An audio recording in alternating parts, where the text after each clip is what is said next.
London was hard. London ate me up. Yeah? Yeah, it'll do it. Yeah, it chewed me. It's just a lot of partying. Yeah. Yeah. And so I ended up leaving and lived in Cornwall for a year, nearly 2 years. Had to distance yourself. Yeah, had to distance myself away from the place, and my mates were all playing rugby down there. So yeah, they got me a job. But it was on my travels for those 4 or 5 years that I kind of came to the terms how much of a kind of arsehole I'd been kind of running away from my culture. What stemmed you to go on that hiding? Because I did a little bit of research earlier. Yeah. So you all but forgot your reo or your culture, or you stepped away from it and you've come back? What made you step out into the world, or what was it that made you go travelling, put all that in the backpack and...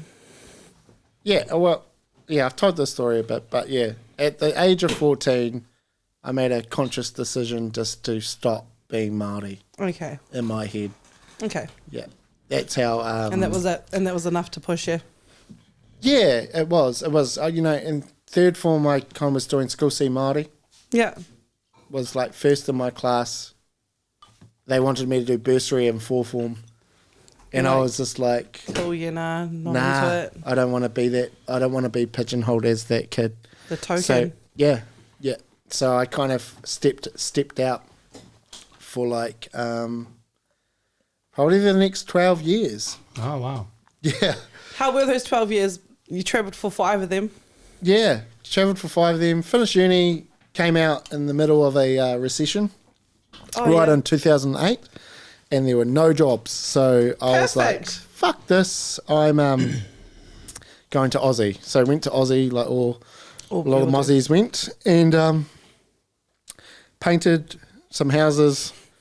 And then a mate rang me and was like, do you want to come to Canada? And I was like, done. So yeah, I left and didn't come home for 5 years. So yeah, but it was overseas... After kind of meeting people and people kind of speaking to me going, oh, fuck, you're Māori, can you do us the haka? Can you do all of these things? They loved our culture, and especially in England, that there's some of the rugby teams that I played there, they wouldn't let me get out of the bus unless I did them the haka. They fucking loved everything about, the All Blacks and, and I said to them, it's do you know that haka is actually from my iwi, Ngāti Tōranga Tera, that's Te Rau Paraha's haka, there's actually, it doesn't, that's the first part, the kiki kakaka part. So and they were like, what? And they were genuinely fuck, we've got this Māori fella that's playing for us. And it was then that I realised, fuck, I've got something so beautiful and different, and I've been blocking it out this entire time, that it was it's time to go home. And yeah, that's what I did. I was like, I'm going to go home. And yeah, so the first collection that I ever brought out was 2012, and yeah, it was called the Dirty Laundry collection, and that kind of, I suppose,